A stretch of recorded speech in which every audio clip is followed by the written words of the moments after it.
எனக்கு ஏதாவது ஆயிரணும் பயமா இருக்கு, அப்படி ஏதாவது ஆச்சுன்னா அதை நீங்க கிளைம் பண்ணி வாங்கிடுங்க. பையங்க 2 பேரும் வேற விதமா திங்க் பண்றாங்க. ஆஹா, அப்பா வந்து இன்சூரன்ஸ் பண்ணிருக்காரு, பணத்துக்காக பெத்த தகப்பனையே கொலை பண்றாங்க அப்படின்னா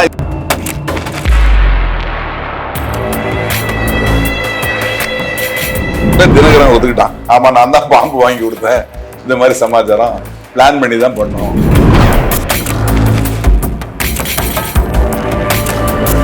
பாம்பு கடிச்சு செத்து அந்த இடத்த போய் பாக்குறாங்க, பாம்பு செத்த பாம்புலாம் இருக்குது. ஓகே, ஆனாலும் கூட அவங்க நம்பல. போலீஸ் ஸ்டேஷன் இன்ஃபார்ம் பண்ணதுக்கு அந்த போலீஸ்க்கு இன்ஃபார்ம் பண்ற சமயத்துல இவனும் போயிடுறானுங்க. கொண்டதுக்கு அப்புறமா 2 பேரும் கத்துறாங்க, ஐயோ எங்க அப்பாவை பாம்பு கடிச்சிருச்சு, பாம்பு கடிச்சிருச்சு, பாம்பு கடிச்சிருச்சு. பாம்பு எடுத்து அவர் மேல தூக்கி வீசுறாங்க, தூங்குற இடத்து மேல. அப்பாவை போட்டு தள்ளிடணும்.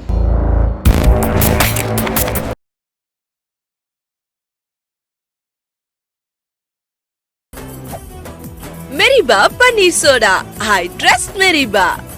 டிவி நேயர்கள் அனைவருக்கும் வணக்கம். இன்னைக்கு நம்ம இன்டர்வியூ செக்ஷன்ல யார் வந்திருக்காங்க பாத்தீங்கன்னா, retired ACP sir mister Rajaram அவர்கள். வாங்க அவரை தொடர்ந்து பேசலாம். சார் வணக்கம் சார். சார், பெத்தவங்க மனசு பித்து, பிள்ளைங்க மனசு கல்லுன்னு சொல்லுவாங்க. ஆனா இந்த ஒரு வாக்கியத்தை உண்மையாக்குற விதமாக வந்து திருவள்ளூர் மாவட்டத்தில் ஒரு சம்பவம் நடந்திருக்கு. என்னன்னு பாத்தீங்கன்னா, இன்சூரன்ஸ் பணத்துக்காக தான் அப்பாவே வந்து மாஸ்டர் பிளான் போட்டு கொண்டு இருக்காங்க. இந்த ஒரு சம்பவம் அந்த பகுதி ரொம்ப பரபரப்பா ஆக்கியிருக்கு. என்னப்பா இது இப்படிலாம் நடக்குமா, ஆமா இப்படியும் நடக்கும் அப்படின்னு காமிச்சிருக்காங்க. முதல்ல நடந்திருக்கு சார்.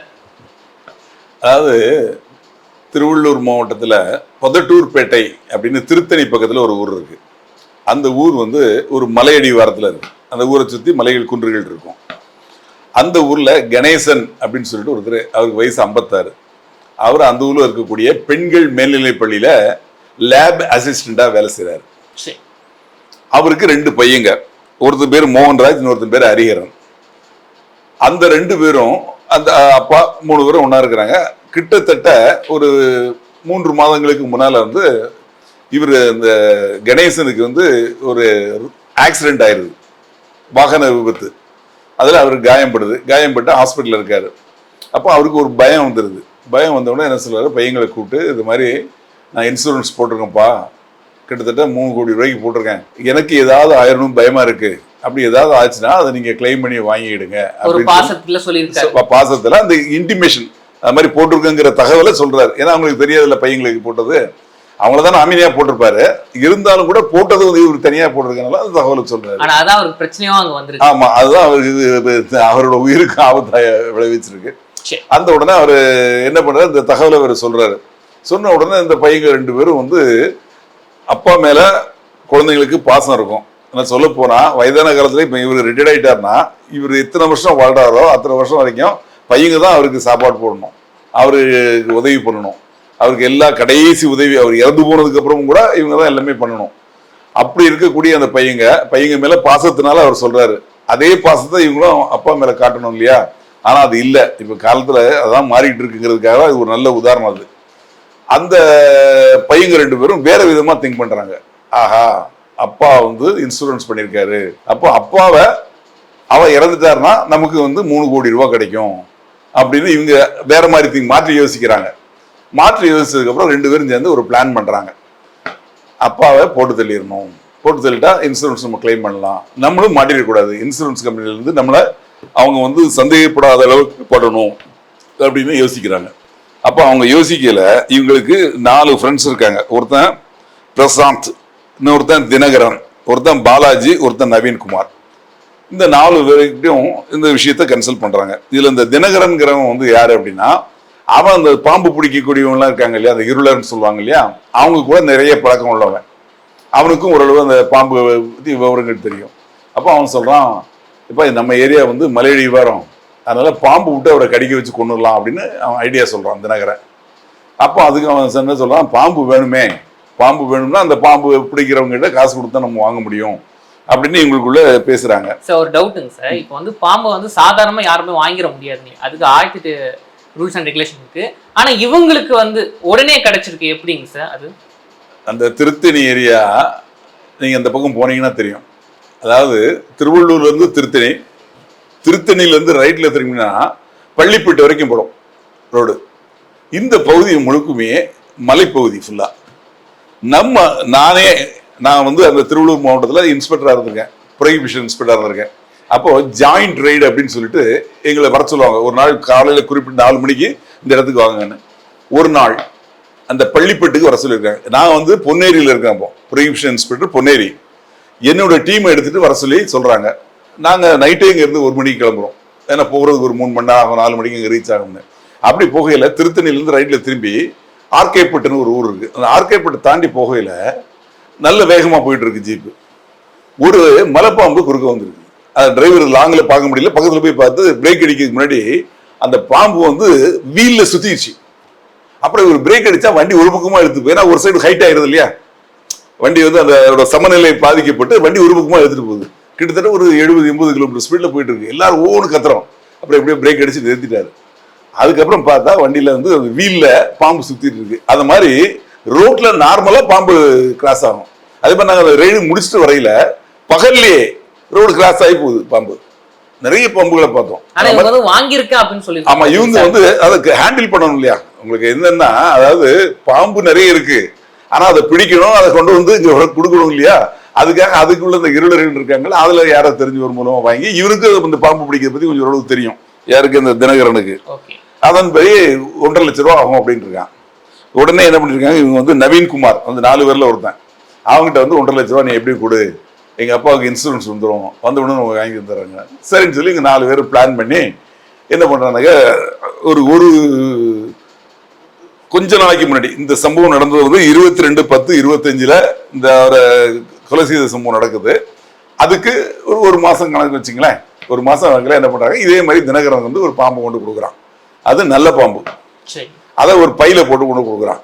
என்ன சொல்லியிருக்காங்க அப்படின்னா, அவங்க அப்பா வந்து அவங்க வீட்டுல கிரவுண்ட் ஃப்ளோர், ஃபர்ஸ்ட் ஃப்ளோர் இருக்கு. ஃபர்ஸ்ட் ஃப்ளோர்ல பசங்க தங்கியிருக்காங்க, கிரவுண்ட் ஃப்ளோர்ல அவர் மட்டும் இருக்காரு. அவர் ஒய்ஃப் இல்லைன்னு நினைக்கிறேன், என்னன்னு தெரியல. இவர் மட்டும் தனியா படுத்து தூங்கிட்டு இருக்காரு. அப்போ என்ன பண்றாங்க, இந்த பாம்பை எடுத்து அவர் மேல தூக்கி வீசுறாங்க. தூங்குற இடத்துக்கு மேல பாம்பு வந்து ஒரு இடத்துல போய் விழுந்ததுன்னா அடுத்தால என்ன ஆகும், அவர் முடிப்பாரு. ஒண்ணு இந்த பாம்பு ஒரு இடத்துல டம்னு அடிபட்டுதுன்னா அது என்ன பண்ணும், உடனே யாரோ நம்மளை அட்டாக் பண்றாங்கன்னு நினைச்சு கொத்திரும். அந்த மாதிரி இங்க தூக்கி போட்டிருக்காங்க. ஆனா தூக்கி போட்ட அந்த நல்ல பாம்பு வந்து அவர் மேல விழுந்தது, அவரை கடிக்காம போயிடுச்சு. எந்த ஒரு அசையும் இல்லாம தூங்கிட்டு இருந்தனால. ஆமா, அதனால அது கடிக்காம போயிடுச்சு. ஆக இவங்களோட திட்டம் ஃபெயிலியர் ஆயிடுச்சு. உடனே யோசனை பண்றாங்க, இந்த மாதிரி நல்ல பாம்பு கடிக்காம போய் விட்டுடுச்சு அப்படின்னு. உடனே அடுத்த என்ன பண்ணா, இதோட பவர்ஃபுல்லான பாம்பு வாங்கலாம்னு சொல்லி ஒரு கட்டுவிரியன் பாம்பு வாங்குறாங்க. திரும்ப அவர்கிட்டயே போய் வாங்கி அவங்ககிட்டயே போய் சொல்லி அவனே எடுத்துட்டு வரான். கட்டுவிரியன்கிற பாம்பு ரொம்ப கொடூர விஷயம் உள்ளது. அதை இதே மாதிரி பையில எடுத்துட்டு வந்து அவர் மேல தூக்கி போடுறாங்க. அந்த 22/10 அன்னைக்கு நடக்குது. தூக்கி போடையில அவர் மேல விழுந்த பாம்பு வந்து இவர் அசைஞ்சதுனால அவர் கழுத்துல கத்திடுது. கொத்துன உடனே இந்த பசங்க தான் ரெடியா இருக்காங்களா, உடனே ஓடி போய் அந்த பாம்பு அடிச்சிடறாங்க. பாம்பு அடிச்சு கொண்டுறானுங்க. கொண்டதுக்கு அப்புறமா 2 பேரும் கத்துறாங்க, ஐயோ எங்க அப்பாவை பாம்பு கடிச்சிருச்சு, பாம்பு கடிச்சிருச்சு, பாம்பு கடிச்சிருச்சு அப்படின்னு. ஆனா இவங்க ஹாஸ்பிடல் கொண்டு போகல. அதான் பிரச்சனையே. அதுதான், அதாவது பொதுவா என்ன பண்ணுவாங்க, ஒருத்தருக்கு ஒரு ஆக்சிடென்ட் ஆனாலோ இது மாதிரி ஒரு சம்பவம் நடந்தாலும் என்ன பண்ணுவாங்க, அவர் உயிரை காப்பாத்துங்கிற நோக்கத்துல ஹாஸ்பிட்டலுக்கு எங்க நியரஸ்ட் ஹாஸ்பிட்டல் அங்க கூட்டு போவாங்க. ஆனா இவனுக்கு கூட்டு போகல. கூட்டு போகாம டிலே பண்ணிட்டு பாம்பு அடிச்சிட்டானுங்க.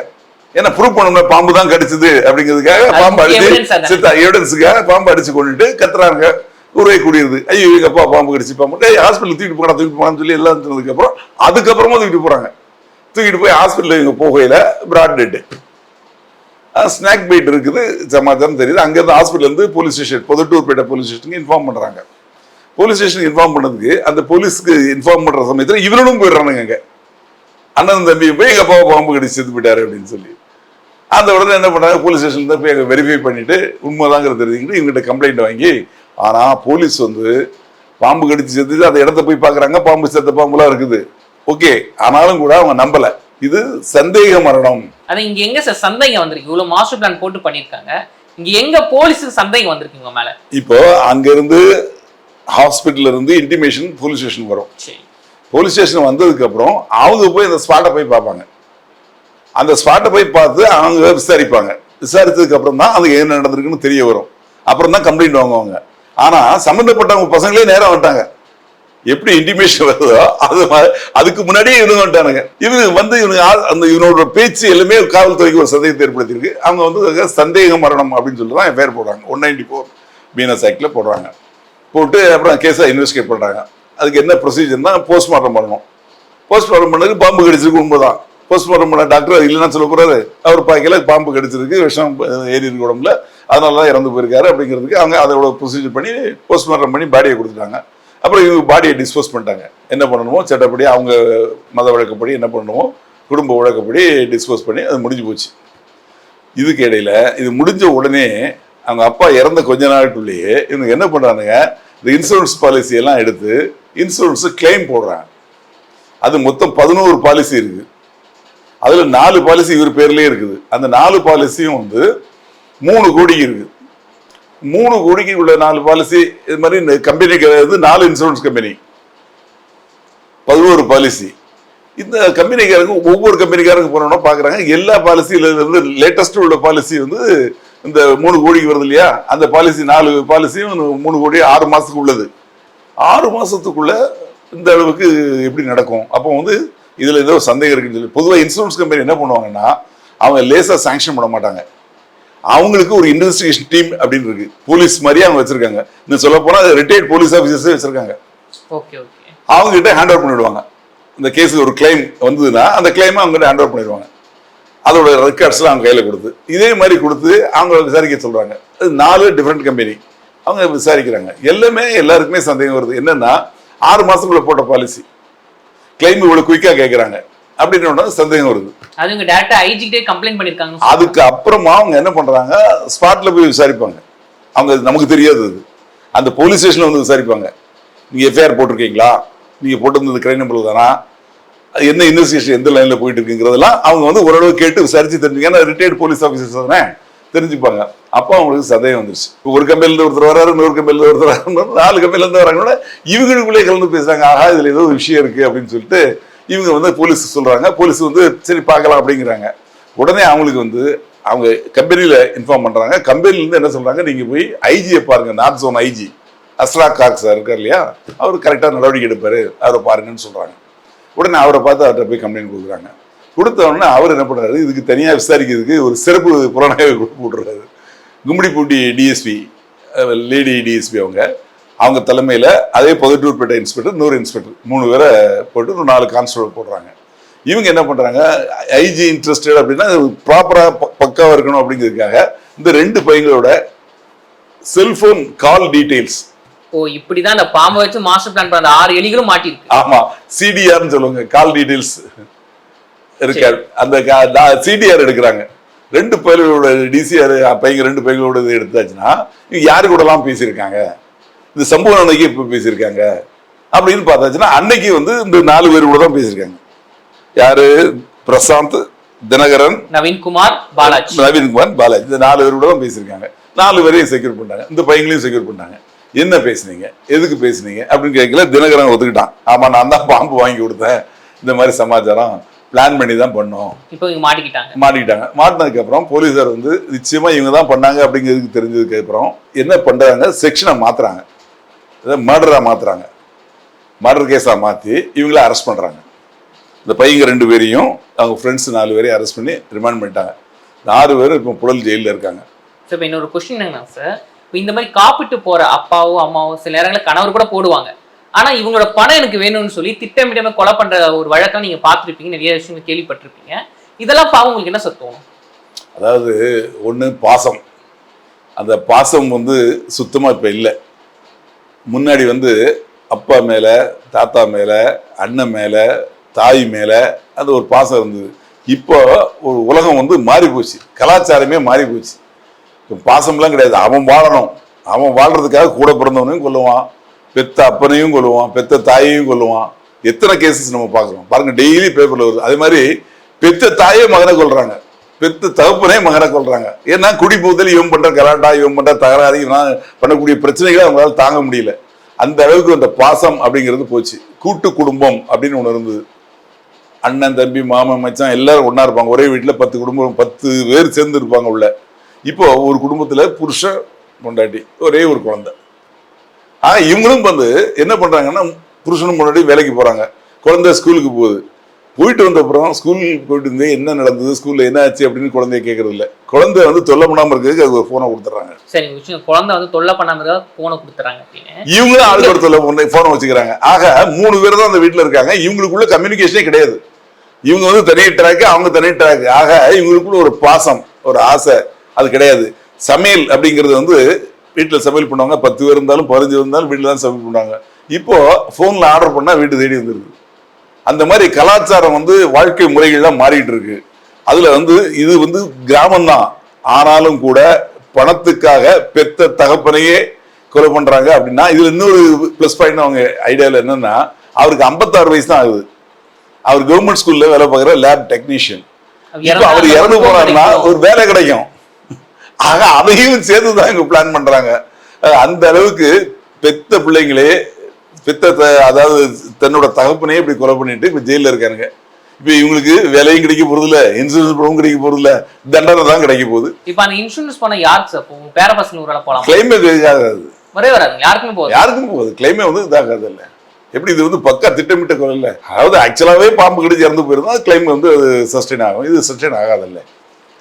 நன்றி சார், தொடர்ந்து பேசுவோம். மெரிபா பன்னீர் சோடா, ஐ ட்ரஸ்ட் மெரிபா.